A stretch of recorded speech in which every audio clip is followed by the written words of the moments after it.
Question number 6 का solution करेंगे। Important question है आपके लिए। निम्नलिखित बाकियां मून लिमिटेड की बही में से ली गई है। इन बाकियों पर से तारीख 31/3/2017 के दिन की पक्की तलपट कंपनी कानून 2013 के परिशिष्ट 3 के अनुसार तैयार कीजिए। यहाँ पक्की तलपट बनाना है। बराबर, अभी तक हमने क्या सीखा था? पक्की तलपट के अंदर इक्विटी दायित्व वाला सीखा था और संपत्ति वाला सीखा था। तीनों ही एक साथ में हैं, तो हम लोग एक साथ में पक्की तलपट पूरी बनाएंगे। तो ये सब आपके पास रकम लिखी हुई है, तो इसको समझने से पहले आपको पहले पूरा फार्मूला बना लेना है। तो आपका टाइम बचे इसलिए हमने पहले से ये लिख के रखा हुआ है। बराबर, ऐसे लिख लेंगे। मून लिमिटेड कंपनी की तारीख 31/3/2017 के दिन की पक्की तलपट, विवरण, नोट नंबर, रकम और ये। अब आपको ये याद ही हो गया होगा। हमने पहले वीडियो में आसानी से बताया था क्या क्या याद किया करना है, क्या नहीं याद करना है। तो पहला वीडियो आप ज़रूर देख लेना, तो उससे आपको बहुत मदद मिलेगी।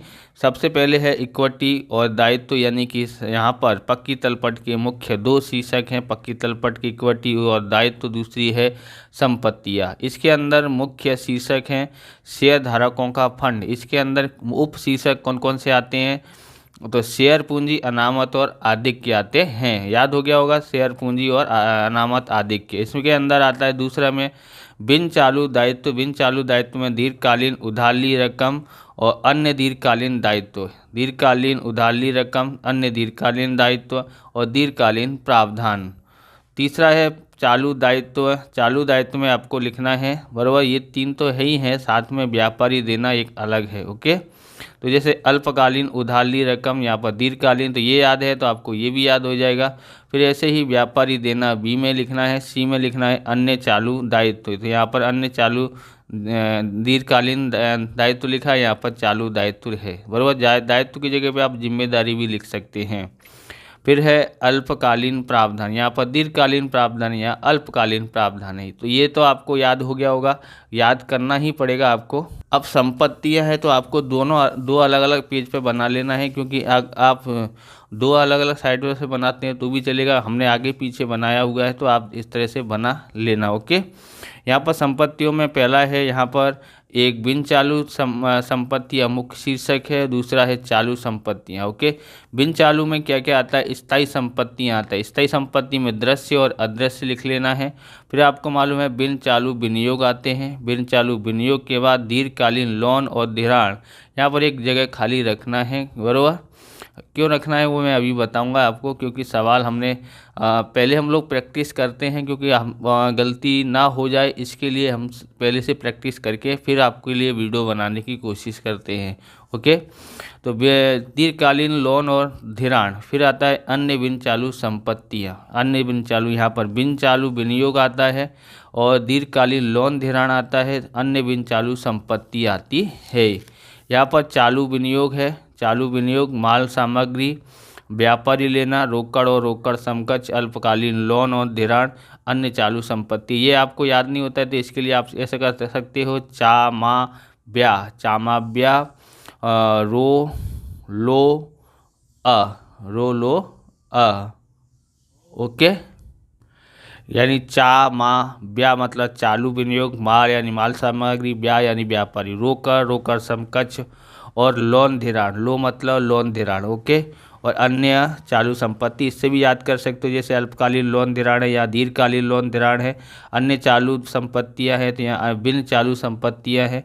और चालू विनियोग है तो यहाँ पर बिन चालू विनियोग हैं। ये तीन आपको यहाँ पर मिलेंगे। व्यापारी सामग्री और व्यापारी लेना, ये आपको याद करना है, ये तीन। ओके, अलग से तो आपको याद हो गया होगा। अब आगे देखते हैं। अब आपको यहाँ समझना है मिलना बाकी ब्याज। मिलना बाकी ब्याज क्या है? तो पहले तो मिलेगा, मिलना है मतलब संपत्ति हुई, हमको मिलेगी तो संपत्ति हुई। अब संपत्ति में बिन चालू है कि चालू है, पहले मुख्य शीर्षक ये सोचना पड़ेगा। तो ये जो है मिलना बाकी ब्याज, यानी कि ये हमारी क्या बोलते हैं 12 महीने का ब्याज मिलेगा, 12 महीने का या 6 महीने का जो भी है। तो ये हमारा हुआ चालू, बिल्कुल, क्योंकि स्थायी नहीं है, ये चालू हुआ। तो चालू के अंदर चालू संपत्तियों के अंदर हमको कौन से उप शीर्षक में लिखना पड़ेगा, तो ये मेरा आय यानी ब्याज जो है वो अन्य चालू संपत्तियों में आता है। तो इसको हम लोग लिखेंगे अन्य चालू संपत्ति के अंदर, बराबर। चालू संपत्ति में अन्य चालू संपत्ति के उप शीर्षक के अंदर लिखेंगे 30,000, तो लिखते हैं। तो ये हमारे देखो संपत्तियाँ वाला है, तो अन्य चालू संपत्तियाँ यहाँ पर है, तो यहाँ पर हम लोग लिख देते हैं कोष्टक में मिलना बाकी ब्याज। ओके, यहाँ पर आएगा कितना आएगा 30,000 आता है। ओके, या हमने लिख दिया है। अब यहाँ पर देखोगे प्लांट यंत्र में आपको ध्यान रखना है कि ये स्थायी संपत्ति है, वो बिन चालू संपत्ति है। मुख्य शीर्षक बिन चालू संपत्ति में आता है। अब संपत्ति में तो आएगा, पर ये स्थायी संपत्ति है। स्थायी संपत्ति में ये दृश्य संपत्ति है, इसलिए इसको दृश्य संपत्ति, स्थायी संपत्ति में दृश्य संपत्ति साइड लिखेंगे 15 लाख। ओके, आपको समझ में आया होगा। तो ये बिन चालू संपत्ति में स्थायी संपत्ति के अंदर दृश्य संपत्ति है, तो दृश्य संपत्ति में हम लोग लिखेंगे प्लांट यंत्र। ओके, प्लांट यंत्र है, कितना है तो 15 लाख है। कितना है ये 15 लाख है। ओके, 15 लाख हुआ है। अब हमको ये हमने लिख दिया। ओके, आप इस प्रकार के वीडियो देखना चाहते हैं तो डिस्क्रिप्शन में आपको अकाउंट और स्टेट के अलग अलग चैप्टरों की वीडियो की प्लेलिस्ट की लिंक मिल जाएगी, वहाँ से आप देख सकते हो। चैनल पर नए हैं तो चैनल को सब्सक्राइब करना, क्योंकि हम इस प्रकार के वीडियो आपके लिए बनाते रहते हैं। और वीडियो को लाइक करने के बाद अगर आपको हाइप का बटन दिखाई देता है तो आप हाइप भी कर सकते हैं। हाइप करने के कारण आपको कुछ पॉइंट मिलते हैं, जिससे हमको मोटिवेशन मिलता है, इसलिए हाइप भी कर दीजिएगा। तीसरा देखते हैं इक्विटी शेयर पूंजी। तो ये आपको पता पड़ेगा इक्विटी शेयर पूंजी भी 15 लाख है। इक्विटी शेयर पूंजी 15 लाख है, कहाँ पर आएगा आपको पता ही है ना। ये तो क्या बोलते हैं, हमारे पास इक्विटी दायित्व की तरफ आएगा। इक्विटी दायित्व में कौन से मुख्य शीर्षक में आएगा, तो शेयर धारकों के शीर्षक में आएगा। शेयर धारकों का फंड के अंदर, उसमें कौन से उपशीर्षक के अंदर आएगा, तो शेयर पूंजी के शीर्षक में आएगा। तो हम लोग लिखते हैं, तो यहाँ लिखते हैं क्या आएगा यहाँ पर इक्विटी शेयर। ओके, कितना है तो 15 लाख है। 15 लाख हो गया, आपको समझ आया होगा। अब आगे देखते हैं। अब यहाँ पर देखोगे चौथा नंबर है बैंक शुल्क और रोकड़। कितना है 67,500 है।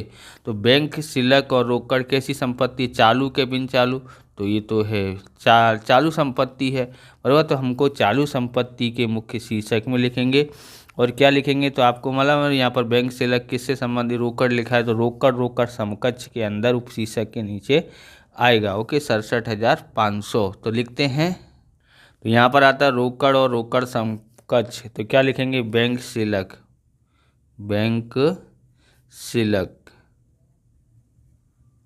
और रोकड़। इस तरह से शॉर्टकट में बैंक शुल्क लिख देते हैं। कितना है 67,500 है। ओके, अब आगे देखते हैं। अब सामान्य अनामत, ये भी आपको मालूम होगा। सामान्य अनामत कहाँ आता है, इक्विटी दायित्व की तरफ आता है। शेयर धारकों का फंड या भंडोल में आता है, शेयर धारकों का भंडोल। ओके, या फंड लिखो। उसके अंदर आता है कौन से मुख्य शीर्षक के अंदर, अनामत और आधिक्य के अंदर ये आएगा। अनामत और आधिक्य के अंदर आएगा सामान्य अनामत। कितना है 30,000, तो हम लोग लिखते हैं। तो लिखते हैं यहाँ पर सामान्य अनामत। ओके, अनामत। तो आप सोचोगे सर यहाँ पर आपने फंड लिखा है, किताब में भंडोल लिखा है। फंड और भंडोल एक ही होता है। ऐसे ही यहाँ पर दायित्व लिखा है किताब के फार्मूले में, और यहाँ आपने जिम्मेदारी लिखी, और यहाँ दायित्व की जगह पे जिम्मेदारी है, तो दायित्व भी लिख सकते हैं। दायित्व और जिम्मेदारी एक ही होती है, उनका मतलब ही एक ही होता है। तो आपको लिखना है वो जिम्मेदारी, तो जिम्मेदारी लिखें, और दायित्व लिखना है तो दायित्व। हम लोग हमने लिख दिया है। कितना आता है 30,000 आता है। ओके, 30,000 लिख दिया है। अब आगे देखते हैं। अब अंतिम स्टॉक है। अंतिम स्टॉक में आपको कहाँ पर आएगा, अंतिम स्टॉक चालू संपत्ति है। चालू संपत्ति में कौन से शीर्षक के अंदर, उप शीर्षक के अंदर आएगा, तो माल सामग्री लिखा है ना, माल सामग्री में अंतिम स्टॉक आ जाएगा। ओके, अंतिम स्टॉक आ जाएगा माल सामग्री के अंदर। कितना है 2,70,000 है। तो ये हमारा संपत्ति वाला है। इसमें हम लोग लिखते हैं माल सामग्री, ये रही। तो माल सामग्री में आ जाएगा, क्या आ जाएगा, अंतिम स्टॉक। यहाँ लिखते हैं अंतिम स्टॉक। ओके, अंतिम स्टॉक में क्या आएगा, यहाँ पर अंतिम स्टॉक में आ जाएगा 2,70,000, 2,70,000। ओके, अब आप ये पेन खरीदना चाहते हो, ये है रेनॉल्ड्स का एरो स्लिम बॉल पेन है, बराबर। आप खरीदना चाहते हैं तो आप डिस्क्रिप्शन में या फिर वीडियो के नीचे लिंक दिए, वहाँ से आप खरीद सकते हो। शानदार पेन है, चलने में और राइटिंग में भी इससे अच्छी आती है, स्मूथ राइटिंग आती है, क्योंकि इसका जो है ना स्याही जो है ना ब्लू लाइट है, तो इसमें काफ़ी आकर्षक भी लगती है, तो इसलिए आप ख़रीदना हो तो ख़रीद सकते हैं। ओके, अब हम लोग आगे करते हैं, आगे ये कर रहे हैं आगे। अब लेनदार और देनदार, आपको पता है लेनदार कहाँ आएगा, तो लेनदार जो है, लेनदार आपको पता है इक्विटी दायित्व है। इक्विटी दायित्व में कौन से उपशीर्षक मुख्य शीर्षक होगा, तो उसमें आता है चालू दायित्व में, नंबर 3 चालू दायित्व में आएगा। और चालू दायित्व के अंदर व्यापारी देना है ना, उसके वो व्यापारी देना उपशीर्षक है, उसके अंदर ये लिखा जाएगा कितना है, 6 लाख है। तो पहले इसको लिख देते हैं, फिर देनदार को देखते हैं। तो ये है बराबर इक्विटी व दायित्व के अंदर, यहाँ पर चालू दायित्व है, व्यापारी देना है, यहाँ हम लोग लिख देते हैं लेनदार। ओके, लेनदार कितना है लेनदार में, तो लेनदार में है 6 लाख होगा। ओके, अब देनदार देखते हैं, यहाँ पर देनदार दिखाए, देनदार कितना है, 3,45,000। देनदार कहाँ आता है, ये देनदार चालू संपत्ति है, चालू संपत्ति मुख्य शीर्षक है। उपशीर्षक कौन सा होगा, व्यापारी लेना के अंदर, व्यापारी लेना के अंदर देनदार लिखा जाता है। तो यहाँ पर लिखते हैं व्यापारी लेना है, उसमें लिखते हैं देनदार, कितना है देनदार, तो देनदार है 3,45,000, 3,45,000। आगे देखते हैं, तो ये करवेरा प्रावधान, करवेरा प्रावधान है 90,000। तो करवेरा प्रावधान है, तो हमारे पास 2 प्रावधान है। ओके, किधर साइड है, दायित्व तरफ, इक्विटी दायित्व की तरफ आएंगे। या तो ये दीर्घकालीन प्रावधान है या अल्पकालीन प्रावधान है। तो ध्यान रखना, ये 12 महीने, हर 12 महीने में ये टैक्स दिया जाता है, इसलिए 12 महीने का होगा तो क्या होगा, अल्पकालीन प्रावधान गिना जाता है। तो कहाँ पर आएगा उपशीर्षक, अल्पकालीन प्रावधान के अंदर। चालू दायित्व मुख्य शीर्षक और उप शीर्षक होगा अल्पकालीन प्रावधान, उसके अंदर ये लिखा जाता है। तो यहाँ पर है चालू दायित्व के अंदर अल्पकालीन प्रावधान के अंदर आएगा, क्या आएगा यहाँ पर, करवेरा। करवेरा कितना है करवेरा, तो 90,000 है, 90,000 आ जाता है। ओके, अब यहाँ पर लिखा है 12% की लोन लिखा है 1,95,000। अब यहाँ पर कुछ भी तारीख दी नहीं है, महीना दिया नहीं है, यानी 12 महीने से अधिक होगा ऐसा गिना जाता है। तो ये कहाँ लिखा जाएगा, तो 12 महीने से अधिक होगा तो बिन चालू दायित्व होगा। ओके, बिन चालू दायित्व में कहाँ पर आएगा, दीर्घकालीन उधार ली रकम, बैंक से लोन ली है और इस तरह से, तो दीर्घकालीन लोन गिना जाएगा। ओके, और वो यहाँ पर बैंक लोन लिखा है, अगर यहाँ पर संपत्ति तरफ आती तो दी लोन लिखा हुआ आता। ओके, तो यानी हमने ये ली है, 12 महीने से अधिक है, इसलिए दीर्घकालीन उधार ली रकम में आएगा बिन चालू दायित्व मुख्य शीर्षक और उप शीर्षक है दीर्घकालीन उधार ली रकम साइड में लिखते हैं। तो यह इक्विटी दायित्व तरफ बिन चालू दायित्व में दीर्घकालीन उधार ली रकम में आएगा। ओके, दीर्घकालीन इसमें आएगा, क्या लिखेंगे, बैंक लोन। तो बैंक लोन यहाँ पर आ जाएगा, कितना लिया है, 1,95,000 लिया है, 1,95,000 लिया है। ओके, तो यहाँ पर लिखा है बिन चालू विनियोग 45,000 है। ओके, तो बिन चालू संपत्ति है, बिन चालू विनियोग है, तो यानी कि बिन चालू संपत्ति के अंदर मुख्य शीर्षक है, उसके अंदर बिन चालू विनियोग ही लिखा है, तो उसके अंदर सीधा सीधा लिख दिया जाएगा, यही उपशीर्षक है। ओके, तो लिखा हुआ ये है ना, यहाँ पर संपत्तियों के अंदर बिन चालू संपत्तियों के अंदर बिन चालू विनियोग लिखा हुआ है। बिन चालू विनियोग कहाँ पर आएगा, तो लिखा ये है, तो इसके अंदर ही आ जाएगा, डायरेक्ट लिखते हैं 45,000 आता है। ओके, इलेक्ट्रिसिटी डिपॉजिट कितना है, 1,87,500। तो ध्यान रखना, डिपॉजिट जो है हम लोग देते हैं, बराबर। डिपॉजिट हमने देंगे तो हमने आगे समझाया पहले वीडियो में, डिपॉजिट लिखा हो तो सब यहाँ पर लिखना है। कहाँ पर लिखना है? बिन चालू संपत्ति की से संपत्ति है, डिपॉजिट हमने दी है तो हमको वापस भी मिलेगी कुछ महीने, एक साल के बाद, महीने बाद, तो वो हमारी एक तरह की संपत्ति हो गई। ओके। कोई देखो, कोई भाड़ा मकान में लेते हैं तो डिपॉजिट देते हैं ना, तो बाद में हम लोग जब मकान खाली करते हैं तो डिपॉजिट मिलती है, तो हमारी संपत्ति की इस तरह से ये डिपॉजिट है। तो ये संपत्ति के अंदर बिन चालू संपत्ति के अंदर आएगा। बिन चालू संपत्ति में क्या होगा? तो ये हम लोग 12 महीने से अधिक के लिए डिपॉजिट देते हैं, 12 महीने से अधिक से देंगे तो ये दीर्घकालीन लोन और धिराण के अंदर आता है। दीर्घकालीन लोन और धिराण के अंदर ये इलेक्ट्रिसिटी डिपॉजिट आती है 1,87,500। यहाँ पर है देखो, दीर्घकालीन लोन और धिराण लिखा है, तो यहाँ पर कोष्टक में लिखने के लिए हमने लिखा